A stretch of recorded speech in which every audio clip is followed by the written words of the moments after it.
Bismillahirrahmanirrahim. Assalamualaikum warahmatullahi wabarakatuh. Perkenalkan, nama saya Sulastri dari kelompok 5. Baik, di sini saya akan mempresentasikan hasil makalah yang berjudul Puasa dan Hikmahnya. Di sini ada beberapa bagian. Yang pertama adalah pengertian puasa, yang kedua ada kesalahan teknis. Yang kedua ada klarifikasi puasa. Yang ketiga adalah hikmah puasa. Sebelum itu saya akan menjelaskan tentang pengertian puasa. Puasa adalah ritual keagamaan yang sudah ada sejak dahulu. Puasa sudah menjadi keharusan bagi agama-agama lain dan suku-suku tertentu seperti para biksu Buddha, pastor atau suster, dan penganut aliran kepercayaan lainnya. Artinya puasa di sini tidak hanya terdapat pada agama Islam saja, tetapi puasa ini juga merasuk ke agama-agama atau kepercayaan lainnya. Bahkan keharusan atau kewajiban berpuasa ini sudah ada sejak zaman dahulu sebelum Nabi Muhammad dilahirkan. Walaupun di setiap agama atau keyakinan ada yang namanya berpuasa, namun setiap agama pula berbeda juga dalam menjalankan puasa ini. Dalam istilah syariat Islam, puasa berarti suatu bentuk ibadah berupa menahan diri dari makanan, minuman, hubungan seks, dan hal-hal yang membatalkan puasa. Proses pelaksanaan puasa mulai dari waktu subuh hingga waktu maghrib. Ternyata puasa ini merupakan menjadi keharusan yang tertuang, dan Allah pun berfirman dalam Quran surah Al-Baqarah ayat 183 yang artinya, "Hai orang-orang yang beriman, diwajibkan atas kamu berpuasa sebagaimana diwajibkan atas orang-orang sebelum kamu, agar kamu bertakwa." Nah, dalam surah ini sudah tahu kita bahwa puasa itu memang sudah diwajibkan oleh Allah Subhanahu wa taala. Puasa ini bukanlah ibadah baru yang khusus diberikan kepada umat Islam. Puasa ini juga sudah dilaksanakan pada zaman-zaman umat-umat terdahulu. Ketakwaan seorang hamba akan dibalas oleh Allah Subhanahu wa taala yang terdapat pada firman Allah dalam surah At-Talaq ayat 2-3 yang berbunyi, "Barang siapa yang bertakwa kepada Allah, niscaya akan membuka jalan keluar baginya." Dan dilengkapi pada ayat yang ketiga, yaitu, "Dan dia memberikan rezeki dari arah yang tidak disangka-sangka."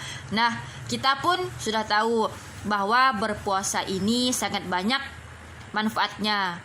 Dari mulai Allah memberikan syafaat kepada kita. Ternyata janji Allah itu tidak akan pernah ingkar apabila seorang hamba tidak melanggarnya. Baik,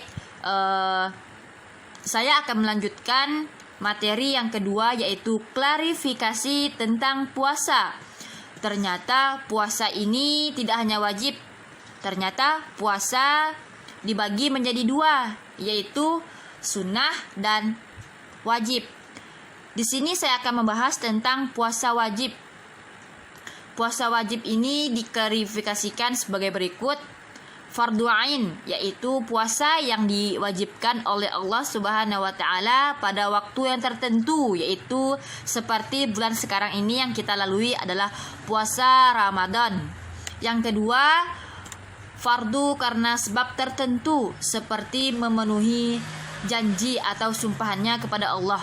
Misalnya kita bernazar kepada Allah. Nah, itulah yang menjadi kewajiban kita jika kita sudah bernazar kepada Allah bahwa misalnya kita sukses di hari ini,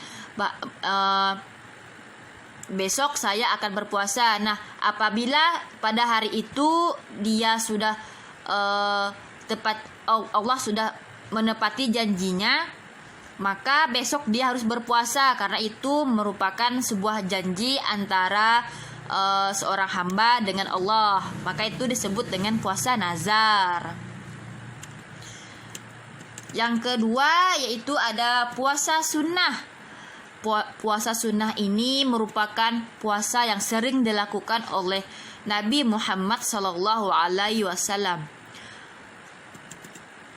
Di dalam puasa sunnah ini ada 7 yang dapat saya uraikan, yaitu ada puasa Senin dan Kamis. Yang kedua ada puasa Daud. Yang ketiga ada puasa 3 hari sebulan. Yang keempat ada puasa Arafah. Yang kelima ada puasa Muharram. Yang keenam ada puasa bulan Sya'ban. Dan yang terakhir adalah puasa Syawal. Nah, itulah tadi puasa-puasa sunnah yang sering dilakukan oleh Nabi Muhammad SAW. Barang siapa yang mengikuti jejak beliau, maka nanti akan mendapatkan syafaat di akhirat kelak. Yang ketiga di sini ada syarat wajib sah puasa. Selain menjalankan puasa wajib dan sunnah, ternyata di sini ada juga syarat wajib yang akan kita lalui sebagai syarat sah dalam berpuasa. Yang pertama, yang menjalankan puasa harus yang beragama Islam, yang tertera pada Quran surah Al-Anfal ayat 38 yang artinya, katakanlah pada orang kafir bahwa jika mereka masuk Islam maka akan diampuni dosanya yang telah lalu. Yang kedua ada niat. Nah, niat juga mempunyai peran yang sangat penting dalam melaksanakan sesuatu, termasuk ibadah puasa. Niat itu hanya semata-mata karena Allah Ta'ala, agar segala sesuatu yang kita lakukan diridhoi oleh Allah Subhanahu wa Ta'ala. Yang ketiga, seorang yang puasa harus akil atau berakal. Puasa tidak diwajibkan untuk orang gila karena tidak berakal. Yang keempat, baligh atau yang sudah mencapai pubertas. Namun kalau anak kecil tidak diwajibkan untuk berpuasa, tapi kalau untuk mengajarinya juga tidak masalah asalkan tidak ada unsur pemaksaan di antara anak kecil tersebut. Yang kelima, mampu. Nah, dalam poin yang kelima ini adalah mampu. Puasa tidak akan diwajibkan atas orang sakit. Hal ini disebabkan akan membahayakan dirinya sendiri. Jika dia memaksakan untuk berpuasa, maka dia telah menzolimi dirinya sendiri. A'udzubillah min zalik. Yang keenam, menetap. Istilah ini digunakan untuk seseorang yang tidak melakukan perjalanan jauh atau seorang musafir. Yang kelima, yaitu mazhab Hanafi. Menambah satu syarat lagi, yaitu mengetahui kewajiban puasa. Misalnya bagi orang yang memeluk Islam tapi di negara non muslim. Contohnya, saya ambil contoh Husna menikah dengan orang Korea. Kita tahu di sana mayoritasnya adalah suku Cina. Husna dan suaminya tinggal di Korea dan memeluk agama Islam. Husna adalah seorang Islam yang asli, sedangkan suaminya adalah mu'alaf. Maka Husna dan suaminya harus mengetahui hari untuk kewajiban berpuasa. Nah, Husna dan suami harus melaksanakan ibadah tersebut. Yang keempat, di sini ada rukun-rukun puasa. Selain syarat-syarat puasa, dalam makalah ini juga akan dibahas apa saja sih rukun-rukun puasa yang harus kita lakukan atau yang kita ketahui di sini ada dua, yaitu niat dan menahan diri dari hal-hal yang dapat membatalkan puasa. Yang kelima adalah hal-hal yang membatalkan puasa. Yang membatalkan puasa ini antara lain dengan sengaja memasukkan sesuatu ke dalam rongga tubuh melalui lubang yang terbuka seperti mulut dan telinga. Dengan sengaja memasukkan sesuatu ke dalam dubur mesti tidak keluar air mani. Yang ketiga ada dengan sengaja mengeluarkan muntah. Yang keempat, keluarnya darah haid atau menstruasi bagi kaum perempuan. Yang kelima, keluar darah nifas bagi ibu-ibu yang melahirkan. Yang keenam adalah orang gila atau tidak waras. Yang ketujuh adalah murtad. Murtad ini adalah orang Islam yang keluar dari agama Islam. Ternyata segala sesuatu yang kita lakukan dengan cara sengaja pada saat berpuasa, maka itu akan menjadi penyebab salah satu membatalkan puasa. Maka dari itu kita harus mengetahui apa saja yang bisa membatalkan puasa. Percuma kita puasa, tapi dengan sengaja kita melanggar hal yang membatalkan puasa, bukan? Baik, yang terakhir di sini ada hikmah-hikmah puasa. Nah, pada bagian terakhir ini akan dibahas tentang hikmah dari menjalankan ibadah puasa.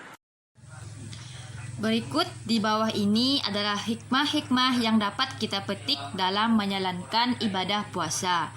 Yang pertama, menurut Segaf Hasan Baharun dalam bukunya yang berjudul Sudah Sahkah Puasa Anda? Nah, di sini akan beliau menjelaskan hikmah puasa, yaitu puasa agar membersihkan jiwa kita dengan melakukan semua perintah Allah dan menjauhi segala larangannya.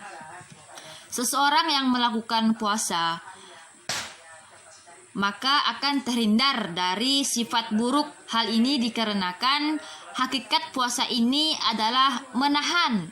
Artinya menahan untuk berbuat sesuatu yang bisa membatalkan puasa. Yang kedua adalah menurut Yusuf Hanis Syam mengemukakan bahwa hikmah puasa ini ada dua.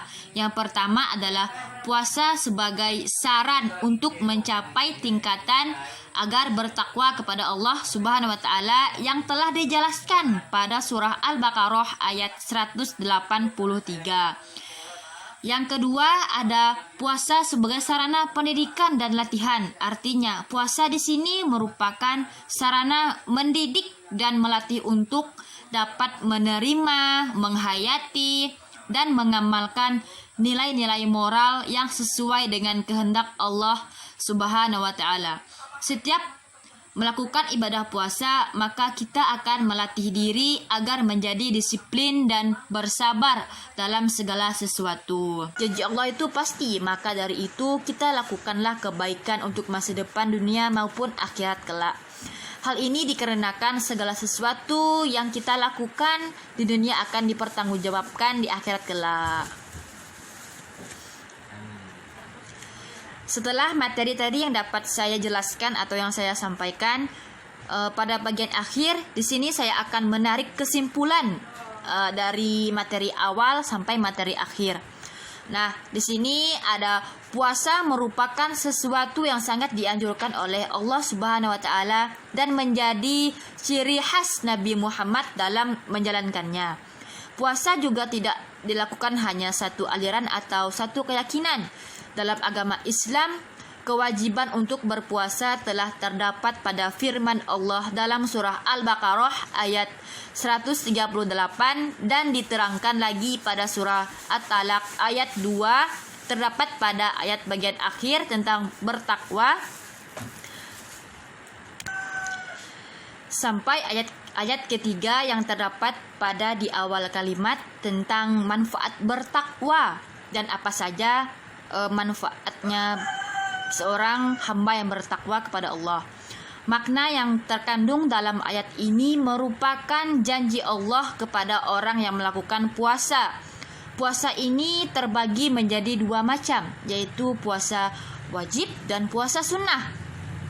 Puasa wajib merupakan puasa yang memang menjadi kewajiban dan setiap tahunnya harus dilakukan, yaitu seperti puasa Ramadan.